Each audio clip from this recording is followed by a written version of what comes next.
It's August 1998, and a bombing has just occurred at the United States Embassy in Nairobi, Kenya, leaving more than 200 people dead and 4,000 injured. A couple on vacation in the area arrive at the scene of the bombing. Amid the carnage, they notice a car that has been destroyed by the explosions. The occupants of the car have been killed, and on the windshield of the car, they notice a sticker that reads, "God is love." The question is often asked, why does God allow pain and suffering? That same question has been echoed by many in hospital rooms, at gravesides, in tragedy, in war, in bloodshed, in bombings, in famine and disease, and in personal pain, suffering, and abuse. And if God is good, why is there suffering? Well, strap in, because today we will discover the answer.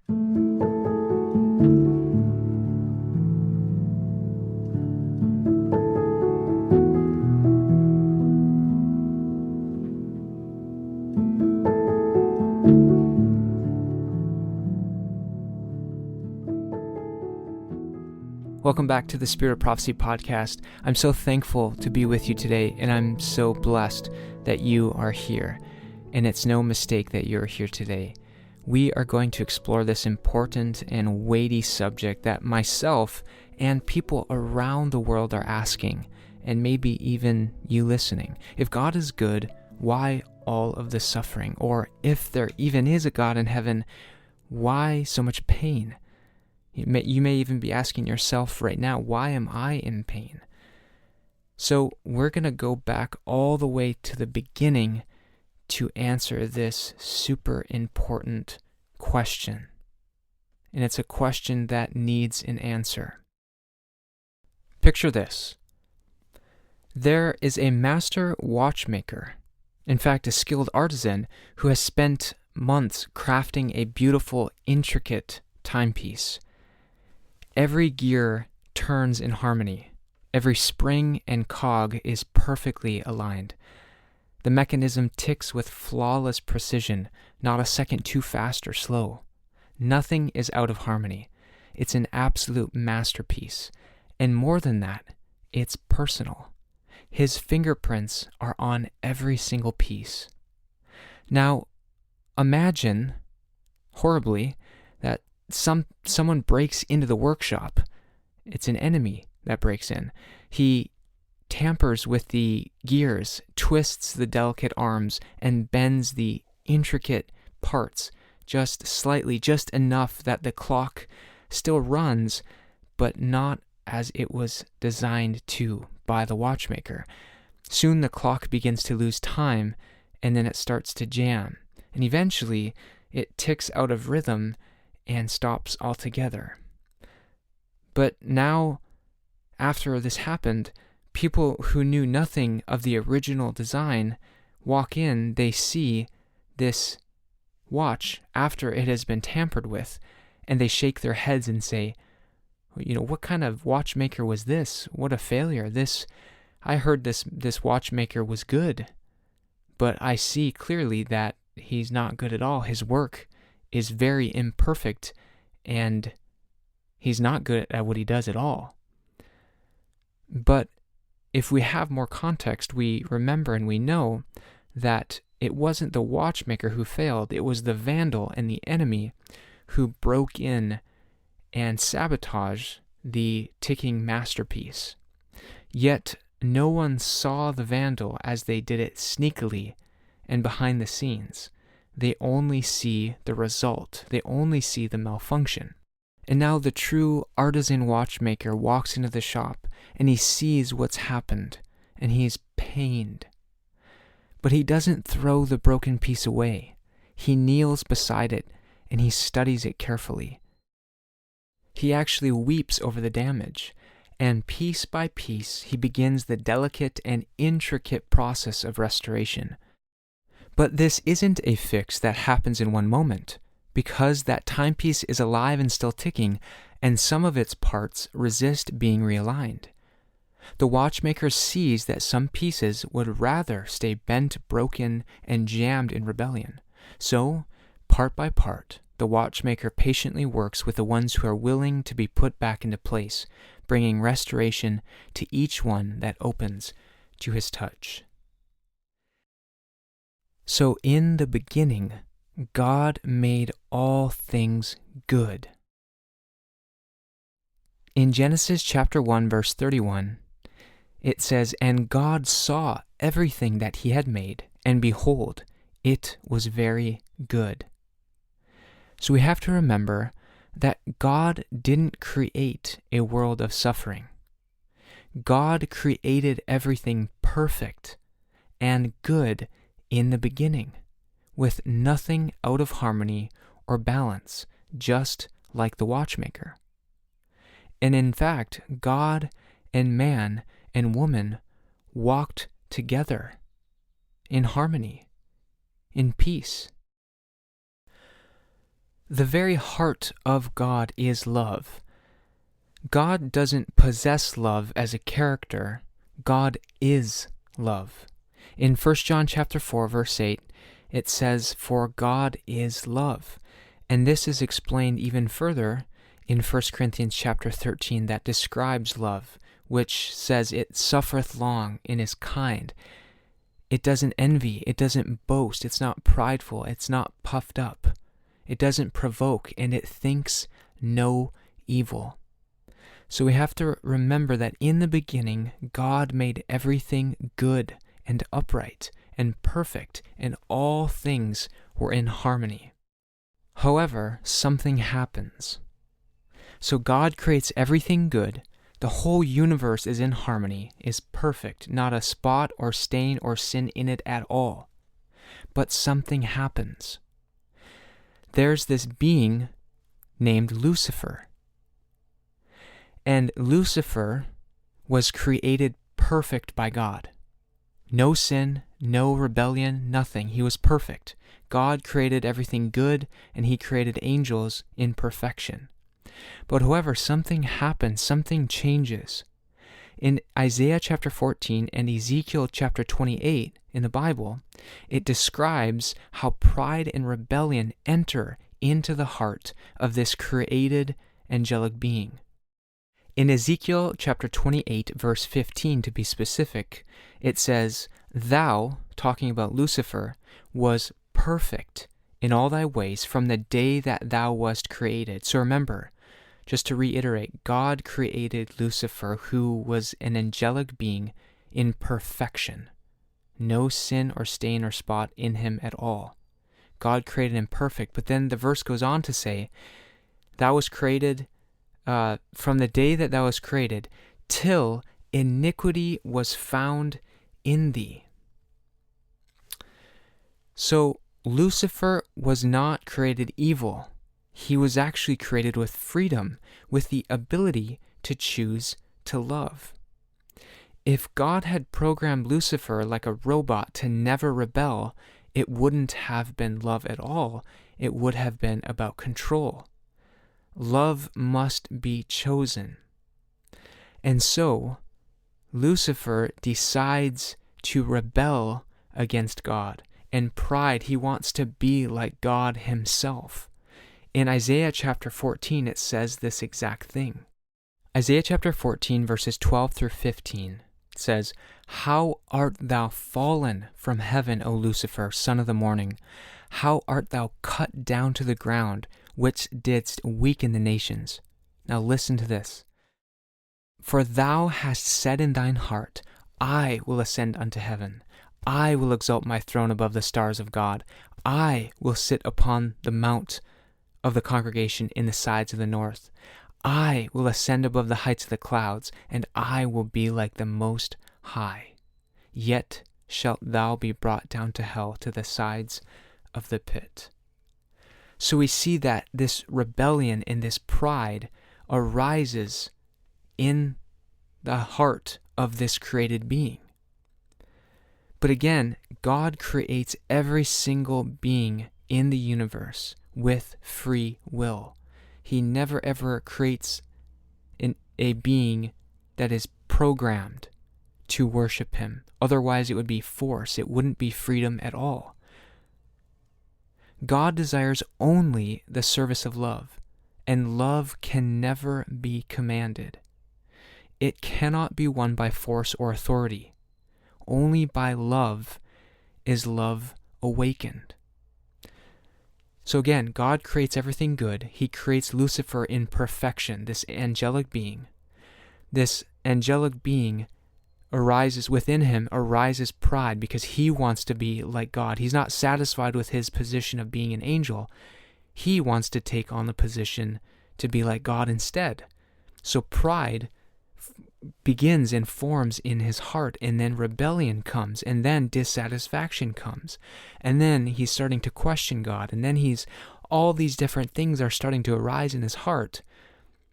But that came from Lucifer as a free moral agent. God created him good. He chose to rebel. Now here is a question. If God knew Lucifer would rebel, then why go through with it? Why create him? But friends, we have to remember that foreknowledge, meaning God knows something before it happens, he knows that it will happen before it happens. Foreknowledge is not the same as causation or causing it to happen. So knowing what someone will do does not mean you made them do it. God foresaw his fall, but he did not make him fall. And so this is where sin and suffering and pain actually originates. It does not originate with God, but it originates with a being whose name is Lucifer, who is the originator of pain, of suffering, of sin, of disease, of death, of darkness, of all things evil. It comes from Lucifer, otherwise known as Satan. You see, this world is God's masterpiece. Not only this world, the entire universe, the entire cosmos, but it has been damaged by rebellion and sin, but not by design. Sin is the vandal, Satan is the enemy, but the brokenness still bears God's name. And we are born into this world of rebellion and sin. So the point I'm trying to get at is that God is not the cause of this world's malfunction. He is the only one restoring it.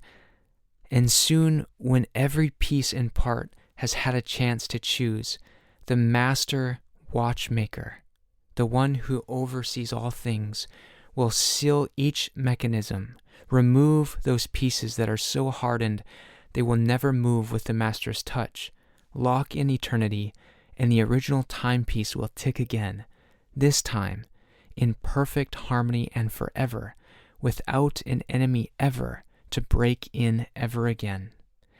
In Nahum chapter 1 verse 9 it says that God will make an utter end, and affliction shall not rise again the second time. And this is a promise from God, who cannot lie. And also another thing to remember is that God hurts and grieves with us as well. In Jeremiah chapter 8 verse 21 it says, "For the hurt of the daughter of my people am I hurt." And in Isaiah 63 verse 9 it says, "In all their affliction he was afflicted." God is afflicted in our affliction. We often forget that God has carried the weight of sin longer than anyone from its inception, from the very beginning when sin originated with Satan, with Lucifer. So God himself is grieving over pain, over suffering, over sin, over abuse, over injustice and crime. But he has given everyone a free choice to choose him or not to choose him, to do right or to do wrong, to do righteousness or to sin and do wickedness. See, when God created us, he took a risk. And that risk is free will, one of the best and biggest gifts that we ever have, that we have ever been given. Because again, like I said earlier, love can never be forced or commanded. Otherwise, it is not love, it's force. So God wants us to choose him and to choose to do right out of the right heart and out of the motivation of loving God for our Creator, loving him because he loved us, loving Jesus who has died for us. The single most translated author ever in history wrote that, quote, "Not one sigh is breathed, not one pain felt, not one grief pierces the soul, but the throb vibrates to the Father's heart," unquote. God isn't a distant, cruel tyrant. Rather, he is someone who is deeply touched with our trials, pains, and tears. But we have to think about this. If God destroyed evil the moment it appeared, it would have created fear, not love. So let's peel back the curtain. The universe has to see what rebellion really is. So someone might be asking, why didn't just God destroy Lucifer, destroy Satan, and everything would be over and done with, and we could all move on, and it would be taken care of. We wouldn't have to worry about it. And that's a fair question. So this world is not just the stage of human suffering, it's the battleground of the universe. And we often think our struggles are only personal, and that we are the only ones affected by sin and pain. But according to the Bible, what's happening here is being watched by unfallen worlds and angels who are witnessing the story of God's justice, mercy, and love play out before their very eyes. We have to remember that the entire universe is watching. And so we need this bigger picture, 30,000 foot from the sky view with nothing obstructing, if you will. We need to have this bigger picture, this bigger lens, because remember, God sees all things. He sees everything. In 1 Corinthians chapter 4, verse 9, it says, "For we are made a spectacle unto the world and to angels and to men." And in Job chapter 1, verse 6 through 12, it talks about this very thing, how in the courts of heaven, Satan actually accuses Job, and by extension accuses God himself. He claimed that Job only served God because he was protected and blessed. God didn't just silence Satan, he allowed the test because the character of both Job and God were being watched by onlookers beyond this earth. And this is echoed as well in that the whole universe is watching with inexpressible interest the closing scenes of the great controversy between good and evil, and that God's government not only included the inhabitants of this little tiny world called Earth, our small little world out of billions and billions of galaxies, but of all the worlds that he had created. Before all the universe, Satan had accused God of injustice, and Christ came to vindicate the character of God before the universe. So we have to remember and that was in the Great Controversy and Patriarchs and Prophets. You can read that. But we have to remember that there is a war and a battle going on between good and evil. And sometimes we can forget that, and we think it's just our own little personal tiny bubble. But we are on a battlefield. We are on a battleground of this war between right and wrong, between Christ and Satan. And God isn't just solving a personal human problem. And believe me, he is so deeply interested in our personal problems. He is. He wants to have a personal relationship with each one of us. He absolutely is, and I'm not trying to minimize that at all, because we all have problems. If we didn't have problems, how would we know that he can solve them, right? I'm not minimizing that at all. That's important to him. But at the same time, he's solving a cosmic-wide crisis. And he's answering the accusations of Satan before all the created beings. So we have to remember this. We have to remember that Satan wants to be like God. Satan has claimed that God's law was unjust, and he charged and accused God's government with being selfish. So, as we see this battle between good and evil being played out, God is in the plan of redemption. He's trying to reconcile us to himself, but also the earth, but also the entire universe. And we see this in the Bible. In Colossians chapter 1, verse 20, it says, "And having made peace through the blood of his cross, by him to reconcile all things unto himself." Now listen to this. To reconcile all things unto himself, whether they be things in earth or things in heaven. So God is not only reconciling us to him, breaking down that barrier that sin wrought, but he's also trying to reconcile again the angels and the heavens. And in Ephesians chapter 1, verse 10, we see this, that it says that in the dispensation of the fullness of times, he might gather together in one all things in Christ, both which are in heaven and which are on earth. And so Jesus' death didn't just save mankind, it actually forever proved that God is love. And not only that we read earlier, that we are a spectacle, that everything in the universe is watching the war between good and evil being played out on this very earth itself.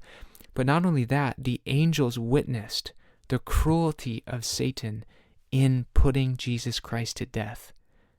They witnessed that, and they realized the true character of what Satan was trying to do. And so when the Bible says he reconciled all things to himself through the blood of the cross, through that act of self-sacrifice and infinite love for the human race, that Jesus bled and suffered and died on the cross, to reconcile all things to himself, it's for us and it's for those watching to see the true character of God, that God is love. So this way, free will is also vindicated, but at an infinite cost. God could have prevented sin by removing free will, but then there's a huge problem. Love cannot exist without freedom. And so he always allows a choice, knowing the pain it could cause, because he knew it was the only path to a future where love could reign freely, unchallenged, and never doubted again. To save the transgressor of God's law, Christ, the equal one with the Father, came to live heaven before men, that they might learn to know what God is like. Satan's charges were refuted. The character of God was revealed. In fact, the cross was the turning point, and yet the end is still coming. Satan, the enemy, was legally and morally defeated at the cross, but the controversy is not quite finished. Sort of like a criminal whose fate is sealed, but who still causes chaos while awaiting execution, Satan is on borrowed time as we speak. And we see this in Revelation chapter 12, verse 12, which says, "The devil is come down unto you, having great wrath, because he knoweth that he hath but a short time." So picture this. Imagine a highly respected teacher who runs her classroom with fairness, compassion, and love. One day, a charismatic student begins whispering to others that she's secretly a horrible person and is unkind and unjust, that her classroom rules are too strict and impossible to abide by, and that she plays favorites, and that she even hides knowledge from the students. As a result, some students begin to doubt her and question her sincerity. Now she has a choice. She could immediately expel the student, remove them from class, react harshly, and punish them in front of everyone, while censoring and silencing the gossip and rumors. But what would that prove? To those watching, it would prove that the student was right all along, that she did have something to hide and was actually cruel and unfair. Instead, the teacher allows the student to keep speaking for a time. She lets the class see what the student is truly like and what his leadership leads to.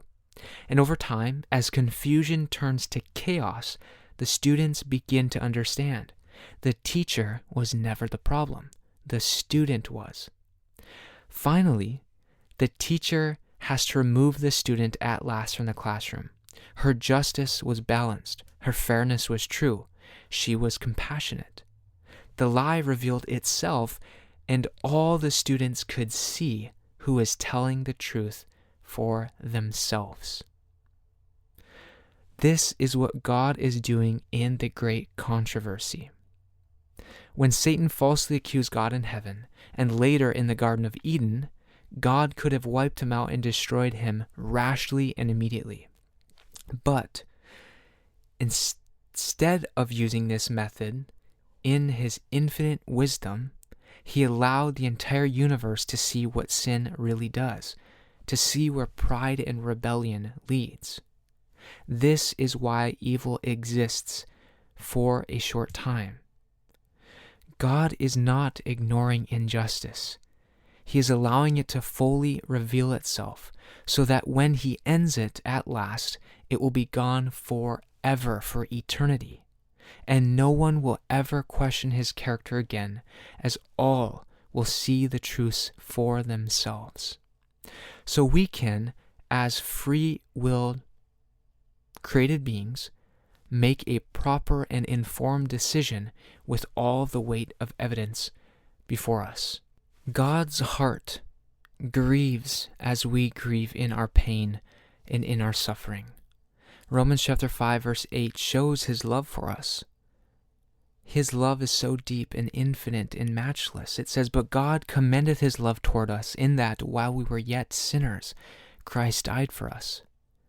His love is manifested by the most amazing, infinite act of love ever, by sending the Son of God to die, to become a man, and to die for us in our place. In Isaiah 53 verse 4 and 5 it says, "Surely he, Jesus, hath borne our griefs and carried our sorrows."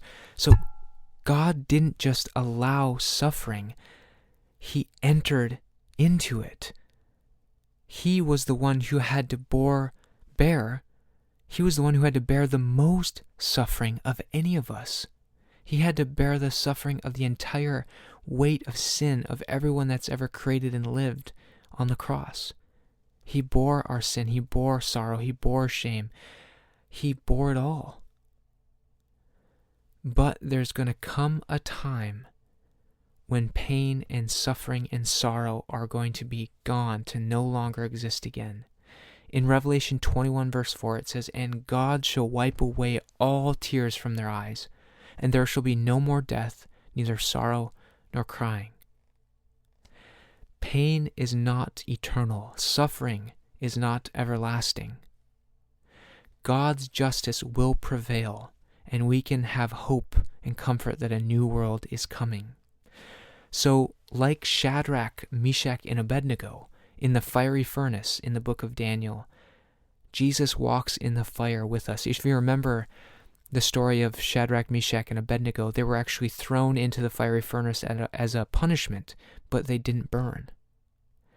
And Jesus actually walked with them in the fire.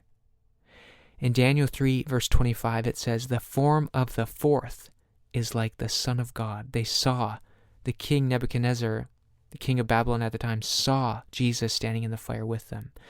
And in Hebrews 13 verse 5 it says, "I will never leave thee, nor forsake thee."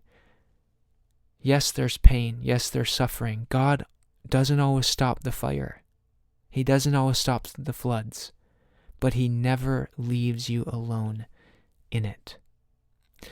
Imagine a small child being rushed into emergency surgery. His body is infected with something serious and deadly, something that, left untreated, will take his life. The hospital is bright, strange, and full of strangers in masks. As the child is laid on the operating table, fear overtakes him. The doctors begin their work, and he screams in confusion and pain. His father is standing nearby, tears streaming down his face. He wants nothing more than to take the pain away, but he knows the surgery must happen. The serious illness and infection must be removed. The wound must be cut open before it can heal, and so he stays. He, in fact, never leaves his side. He speaks softly into his ear, even as he cries. And in that moment, his love isn't proven by preventing the pain and stopping it. His love is shown by being present in it, sharing it, and bearing it alongside with him. This is how God walks with us in a suffering world. God didn't create the infection, sin did. God didn't bring the pain, rebellion did. But now that it's here, he refuses to abandon us in it. He refuses to let us walk alone. Yes, sometimes the surgery continues, the trials, the hardships, the waiting, not because he enjoys our suffering, but because he knows what healing it will one day bring. And even when we don't understand the process, we can trust God's heart. Just like the child may not understand the surgeon's tools or why his dad is not doing anything to stop the pain at that moment, we may not always understand God's ways. But one day we will. In Romans chapter 8, verse 18, it says, "For I reckon that the sufferings of this present time are not worthy to be compared with the glory which shall be revealed in us." And in Hebrews chapter 4, verse 15, it says, "For we have not an high priest which cannot be touched with the feeling of our infirmities," meaning our high priest, who is Jesus, is touched with the feeling of our infirmities. In Psalm 23, verse 4, it says, "Yea, though I walk through the valley of the shadow of death, I will fear no evil, for thou art with me." Be assured that God has promised that the pain is not the end of the story, and in it he is our refuge and strength. Psalm 46 says, "God is our refuge and strength, a very present help in trouble. Therefore will not we fear." And not only this, take comfort in the fact that all the suffering and the hurt and the hardship, God uses it for our good. Romans 8:28 says, "And we know that all things work together for good to them that love God, to them who are the called according to his purpose." Friends, and sometimes, just sometimes, we won't understand every single thing in this life. There are moments in life when tragedy strikes and no answer can satisfy us. We ask why, and sometimes heaven is silent. But silence doesn't mean God is absent. And unanswered questions do not mean that we have an untrustworthy God. In Isaiah chapter 55, verse 8 and 9, it says, "For my thoughts are not your thoughts, neither are your ways my ways, saith the Lord. For as the heavens are higher than the earth, so are my ways higher than your ways, and my thoughts than your thoughts." This isn't just some sort of, cop-out, but truly we don't always see the full picture. Faith isn't about having every answer. It's about trusting the one who holds the answers, even when they aren't revealed to us yet. And the Bible even says that we walk by faith and not by sight. Imagine a little child sitting on the floor trying to complete a giant jigsaw puzzle. The box is open, pieces scattered everywhere. Some are bright and beautiful, full of color and clarity. Others are dark, jagged, and, quite frankly, confusing. one particular piece catches the child's eye. It's all black, no edges, no obvious pattern, just darkness. The child picks it up, annoyed and frustrated. This piece makes no sense at all. It doesn't even fit anywhere. It ruins the picture. And in a moment of anger and confusion, they're tempted to toss it aside, to get rid of the piece that doesn't match their expectations. But then the parent kneels beside them. They can see the full image of the box, the beautiful, finished picture. And with calm hands and a kind smile, the parent gently takes the dark piece and places it exactly where it belongs, right in the center of a shadow that gives depth to a sunrise. Suddenly the child sees it differently. That one dark piece didn't ruin the picture. It gave the light more contrast. It made the bright parts shine brighter.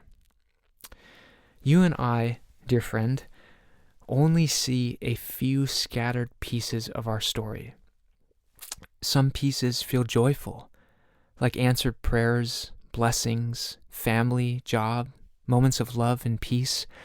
Others feel painful, betrayal, loss, sickness, unexpected death, emotional, spiritual, or physical pain, or unanswered questions. But God sees the full, completed picture. He sees what we can't. And He is placing every piece, even the hard, dark, jagged ones, into a story that's still being written. When we don't understand the pain, we can trust the hands of the one who holds the box and sees the entire completed, beautiful picture. In 1 Corinthians chapter 13, verse 12, it says, For now we see through a glass darkly, but then face to face. Now I know in part, and then shall I know, even as also I am known. Corrie ten Boom, a Dutch Christian who, along with her father and other family members, helped to hide many Jews from the Nazi regime during World War II in their childhood home. In their home above their watch shop, they built a secret room behind a wall in Corrie's bedroom, where Jews could hide during surprise Nazi raids.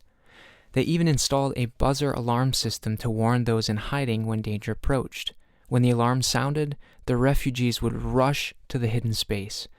However, in 1944, the Gestapo discovered the ten Boom family's activities through an informant. The family was arrested, though the Jews in the secret room remained undetected and later escaped. Corrie, her sister Betsy, and her father were sent to the concentration camps, where her father died shortly after arrest, and Betsy died later in Ravensbrück. Even amidst the intense suffering and deep anguish and pain Corrie and her family experienced, she said, "Never be afraid to trust an unknown future to a known God. And there is no pit so deep that God's love is not deeper still."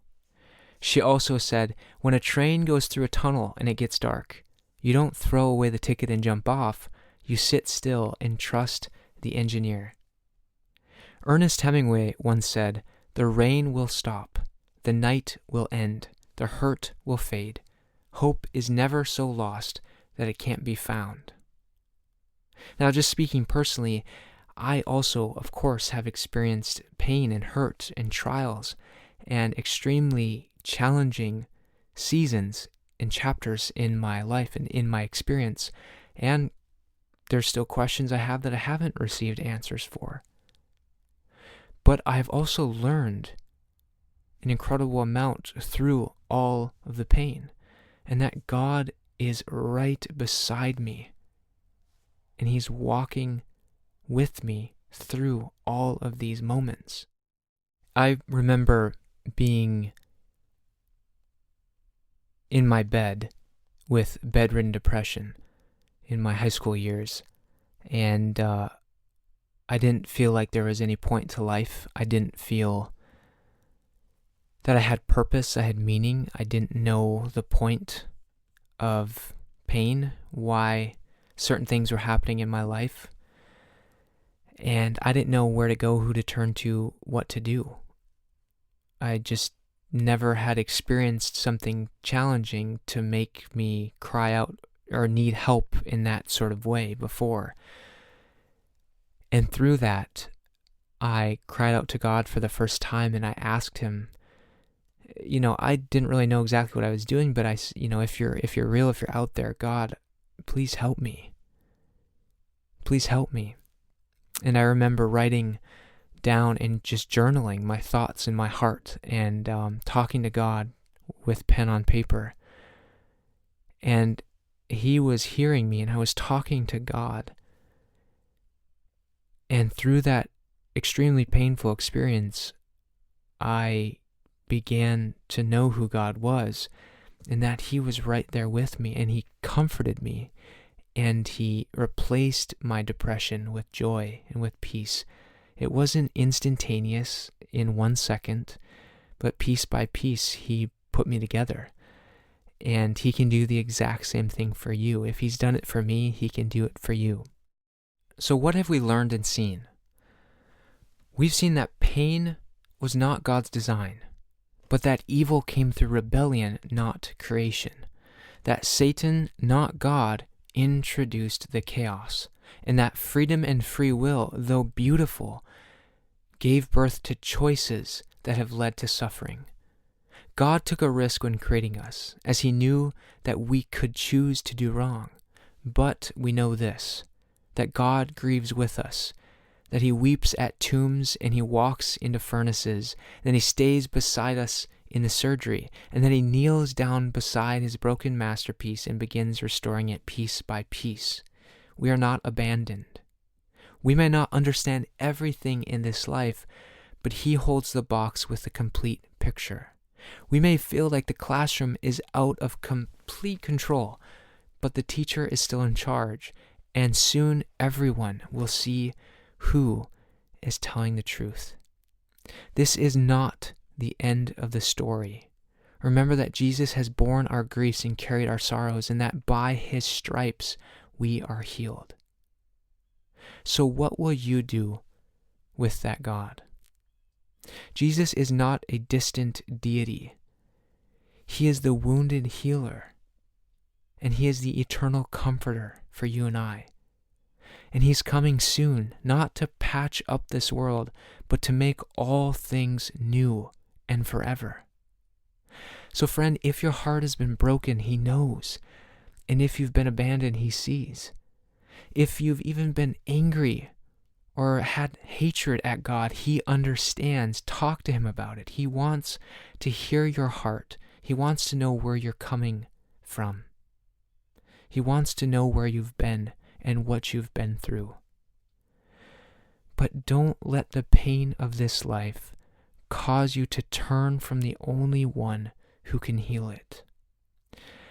C.S. Lewis once said that God whispers to us in our pleasures, speaks in our consciences, but shouts in our pains. It is his megaphone to rouse a deaf world. And the preacher, Charles Spurgeon, once said, "I have learned to kiss the wave that throws me against the rock of ages." So here we are. We've talked about the deep, difficult questions of suffering and sin and God's goodness and his love. And we found that the answer is both humbling and beautiful, because love can't exist without freedom. But God thought that you were worth the risk. So when the enemy comes in with suggestions and temptations to think that God is cruel and distant and harsh, and that he doesn't care about your pain, remember what God has said with his own voice through his word to you. God is love. His nature, his law is love. It ever has been, and it ever will be. The high and lofty one that inhabits eternity, whose ways are everlasting, doesn't change. With him is no variableness, neither shadow of turning. And remember, not a sigh is breathed, nor pain felt. Not a grief pierces the soul, but the throb vibrates to the Father's heart. So the question, I think, is, will we hold on to our sorrow and our pain and our grief and our anguish, or even our anger or unforgiveness or bitterness towards God or towards someone else. Friend, I want to encourage you to lay it down. Lay it down at the foot of the cross, and He will take it up for you. I want to thank you so much for joining me today. If this message touched your heart or gave you a fresh perspective, please share it with someone who needs to hear it. And friends, until next time.